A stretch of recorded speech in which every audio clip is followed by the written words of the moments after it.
Alam mo kung ako sa'yo, huwag ka na mag-credit card kasi masisira lang ang buhay mo.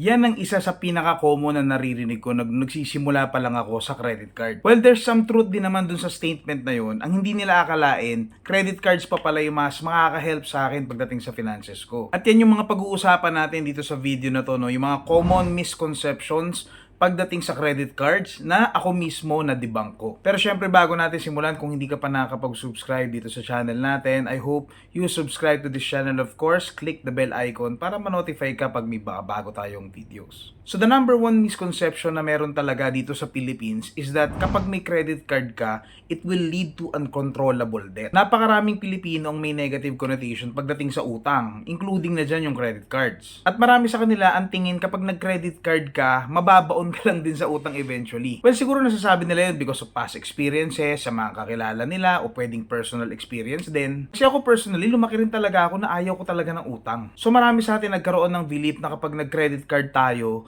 talagang eventually mababaon tayo sa utang sa credit card. Pero the truth is, it's not always the case, di ba? Kasi ang credit card is just a tool. So pwedeng mabaon ka or pwede na naman makatulong sa iyo yun. Ang bottom line kasi is nasa paggamit mo talaga ng credit card. Paano mo ba siya gagamitin at paano mo ba siya aalagaan. Kung ginagamit mo yung credit card mo palagi tapos wala ka naman palang nakalaan na budget for that specific transaction, then definitely talaga may hirapan kang i-maintain yung credit card mo. O kaya kapag hindi ka nagbabayad on time o hindi mo binabayaran ng full yung total amount due, talagang magpa-finance charge, mag-i-interest talaga yan. And ang problema nga kasi sa credit card, compound nga kasi yung interest niya. So kapag paulit-ulit mong ginawa yun, talagang lalaki at lalaki, talagang mababaong ka talaga. Pero paano kung the other way around, no? Okay yung paggamit mo, nagbabayad ka on time, talagang pag ginagamit mo yung card mo, talagang pag may budget lang. Syempre, kabaliktaran din yung mangyayari, di ba? Puro benefits naman yung mga makukuha mo, di ba? Makakuha ka ng mga points, ng mga cashbacks, ng mga miles at iba-iba pa. Syempre ang goal natin, no, kapag gumagamit tayo ng credit card is to gain something, hindi naman syempre magbayad ng interest or charges. Kasi nagiging masama ang utang pagdating sa credit card kapag puro interest yung binabayaran mo, puro charges yung binabayaran mo. Pero kung palagi kang on time magbayad, palagi kang full magbayad, then wala kang binabayarang interest, tapos puro points and cashbacks yung nakukuha mo,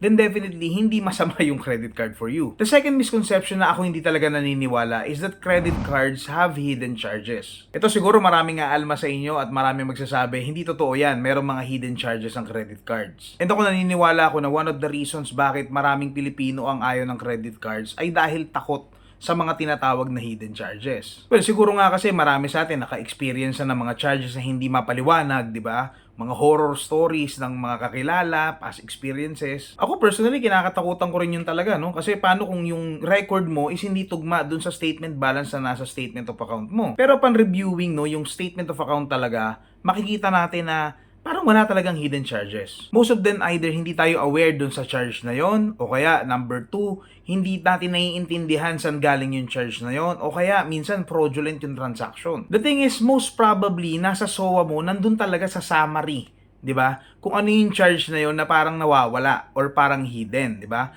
Ang problema lang is hindi natin naiintindihan kung ano yung charge na yon. Ako palagi ko sinasabi, 'di ba? It's very important na i-review yung SOA, no, para alam natin na yung binabayaran natin is yung naiintindihan lang talaga natin na ginastos natin. Minsan nakakala natin ito lang talaga yung babayaran ko pero ito yung lumalabas sa statement of account ko, then nag-conclude ka na may hidden charge yung credit card mo. Pero sa totoo lang, pag tinignan mo mabuti yung statement of account mo, may finance charge ka pala na akala mo on time ka nakapagbayad pero late pala nag-post yung payment mo. So nagkaroon ka ngayon ng finance charge. O kaya akala mo totally paid ka na pero hindi ka aware pagdating sa mga residual interest. So hindi mo tinignan yung SOA mo at meron pa palang finance charge na natitira. O kaya may mga fees na hindi mo naiintindihan, like may binili ka pala abroad, tapos nagkaroon ng currency conversion, o kaya nagkaroon ka ng late payment fee, o kaya nag-opt-in ka pala sa isang insurance sa credit card na hindi mo na maalala, so makikita mo yun doon na may mga charges yun. Point is, lahat naman yan may explanation, no? Kung hindi man makikita sa SOA, kapag tinawag mo yan sa bangko, merong explanation yan. Minsan din naman nagkakaroon ng double charging, no? Kapag may transact ka, nadodoble yung charge, so hindi nagbabalance yung outstanding balance mo dun sa record mo. Pero yun, makaklarify mo pa din pagdating sa customer service. Kaya wag kang papayag, no, na parang merong hidden charges. No, wag ka papayag ng ganun. Kailangan i-check mo yun, kailangan i-clarify mo yun. Ano to, bakit hindi nagtutugma? Another misconception, no, na sa tingin ko very controversial din, no, is that maraming tao ang tingin nila is cash is better and safer compared sa credit card. Kasi nga daw ang credit card, madaming ways ma-hack, o kaya yung, ano ba yung phishing, o kaya manakaw, o kaya sinatawag natin kanina yung mga hidden charges. Madalas nababalitaan din natin, di ba, sa mga news na merong na-hack na credit card or merong na-hack na account na ginamit sa isang store, tapos grabe yung transactions, no? If I'm not mistaken, meron pa nga atang isang senator na na-victim ng credit card hacking. Yung ibang tao, syempre, natatakot din. Ang laki-laki ng credit limit mo, tas mawawala. Nako, paano yun pag talagang pinagagastos yung credit limit mo kung saan-saan? Pero sa akin, no, personally, mas nakikita kong mas safe ang credit card compared sa cash. Kasi for example, kapag na-hack yung credit card mo o kaya nawala yung wallet mo na nandun yung credit card mo, pwede mong itawag agad yun sa bangko para ma-deactivate nila yung card mo. Hindi na naman kasing madaling gumamit ng credit card, lalo na online, di ba? Syempre, it will take time pa din bago mo i-transact yung isang transaction. So, meron ka pang time para mapigilan yun by calling the bank as soon as possible. Kaya nga kung mapapansin nyo, kapag tatawag kayo sa mga customer service sa mga bangko, usually number one option talaga dyan is kapag meron kang lost card. Ang problema kasi kapag cash yung nawala sa'yo, talagang mahirap nang i-trace yun, di ba? Kasi paano mo matitrace yun? Ano, lalagyan mo ng, ng AirTag? Ano bang nabalitaan sa news na nawalan ng cash, na nakawan ng cash, tapos pina-reverse sa bangko? Walang gano'n, di ba? Credit card, for example, nagkaroon ng fraudulent transaction, tapos napatunayan mo naman na wala kang ginawang mali, wala kang binigay na any OTP or any transactions or anything na coming from your end, then most probably talagang pagbibigyan ka naman ng bangko na ma-reverse sa'yo yung nakuha sa'yo. Pagdating naman sa benefits, no, so syempre kapag bumili ka ng something using cash, yun na yun, di ba? Kaliwaan na yun. Pagdating naman sa credit card, bumili ka, meron ka nakukuhang points, may nakukuhang cashback, miles, at minsan may mga freebies. Although alam natin, no, may mga merchants na nakapagbibigay ng mga cash discount kapag cash payment yung ginagamit mo. Syempre, yung ibang merchant, mas prefer nila na cash, di ba? Kasi cash na yun eh. 'Di ba? For cash flow purposes, mas ideal 'yun para sa kanila. Pero may tinatawag kasing MDR, no, or the merchant discount rate. So basically, yan yung percentage na binabayad ng merchant, no, dun sa bangko for using na mode of payment, okay?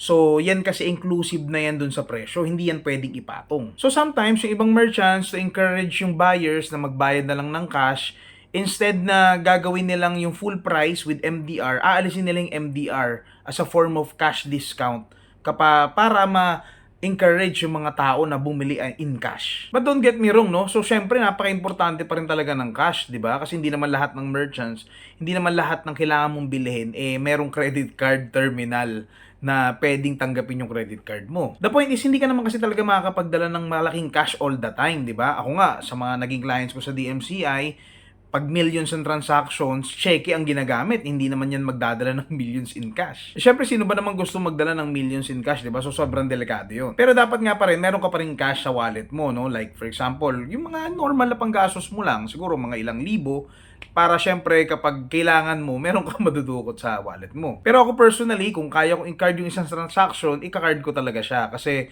for me, number one, madaling i-track, di ba? Kasi lahat yan, mapupunta sa statement of account ko. Number 2, hindi ko kailangan ng barya, hindi ko kailangan ng sukli kasi eksakto yung matatransact dun sa card mo. Number 3, mas less hassle din, di ba? Kasi napakanipis lang ng card na yun, lagay mo sa wallet mo, kasyang-kasya. And number 4, syempre, yung benefits, di ba? Kasi magkakaroon ka pa ng mga points, cashback, at kung ano-ano pa. The number 4 misconception, no, na meron ng ibang Pilipino is that yung pagbabayad ng minimum amount due can eventually get you out of debt. Kadalasan yung ibang mga bago sa credit card, no, akala nila basta nababayaran nila yung minimum amount due, eventually magiging okay din at eventually mawawala din yung kanilang balanse. One of the reason bakit ganito is that palagi kong minimension yung ibang bangko nga kasi hina-highlight nila yung minimum. Mas binibigyan nila ng emphasize minsan yung minimum amount due. Another reason is syempre lack of awareness since bago nga sa credit card. So, hindi pa nila alam paano ba talaga nag-work ang credit card. Kaya nga tayo gumagawa ng mga ganitong klaseng videos to give knowledge, to give information sa mga beginner credit card holders. Hindi nila na-realize, hindi pa nila alam actually na mayroong malaking negative effect pala yung pagbabayad lang ng minimum amount due every month. Minsan, nakakalungkot kasi before they realize it, it's already too late. Ang totoo kasi, ang pagbayad ng minimum amount due is like a trap. Akala mo nagiging okay yung paggamit mo ng credit card kasi siguro ang iniisip ng ibang tao, kung hindi okay yung pagbabayad ko, baka tinawagan na ako ng bangko. And since kapag nagbayad ka na at least minimum amount due mo, mananatili yung pagiging good credit card standing mo. So, hindi ka tatawagan ng bangko. Tapos, samahan pa natin na hindi ka nag-check ng statement of account. Hindi mo napapansin, palaki na palaki ng palaki yung finance charge na napupunta doon sa outstanding balance mo. Ang dami na pala mga charges, ang dami na pala mga fees, na kung ano-ano, na hindi mo nakikita kasi hindi mo nire-review yung SOA mo. Tapos, yun yung nangyayari dahil puro minimum amount due lang yung binabayaran mo. Ang ending, akala mo okay yung pagbabayad mo at eventually matatapos din to, no? Basta maghulog lang ako na maghulog. Tapos marirealize mo, magugulat ka na bakit parang bayad ako ng bayad, hindi nababawasan, lalo pa nadadagdagan yung balanse ko. Hanggang sa wala na, lumobo na talaga yung utang at out of control na siya. And for me personally, ito yung pinaka-worst na misconception, no? So kung meron mang tingin mo na tama sa isang credit card, make sure na wag ito. Kaya keep in mind, no, lalo na sa mga beginners, no, na wag nyong papansinin yung minimum amount due hanggat maaari.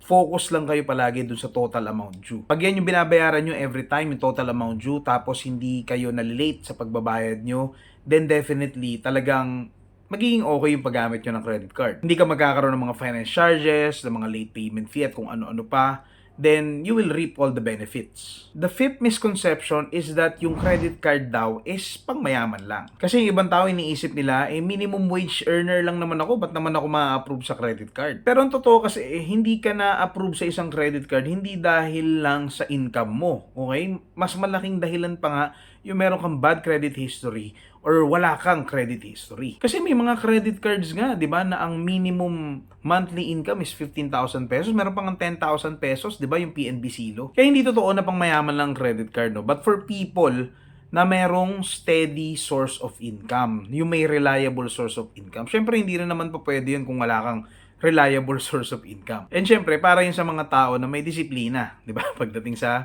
paghawak ng pera. At syempre, dun sa tao na naiintindihan niya yung mga terms, naiintindihan niya yung kung paano nag-work ang isang credit card, or kung hindi niya alam, di niya naiintindihan, is willing siyang alamin. Kasi kung wala kang pakialam naman palang alamin kung paano nag-work ang isang credit card, huwag ka talaga mag-credit card kasi talaga mapapahama ka dyan. So yun guys, no, yung mga misconceptions na alam ko sa sarili ko, na na-debunk ko na siya, no? So kung kayo, meron kayong mga misconceptions na iba pa, na tingin nyo na debunk nyo na on your own, i-comment nyo sa baba. And syempre, para sa mga naghahanap dyan ng bagong credit card, no, lalo na kung gusto nyo ng welcome gift, check nyo na rin yung ating link sa description sa baba. Links from Moneymax, no, iba't ibang credit cards yan, may RCBC, may Union Bank, merong BPI, at iba pa. So yun lang guys, no, always remember that credit card is a tool, no, it's a two-edged sword. So pwede siyang makabuti sa'yo, pwede siyang makasama sa'yo, depende kung paano mo siya gagamitin. Well, alam naman na natin yun, paulit-ulit na lang tayo, pero syempre, di ba, mas maganda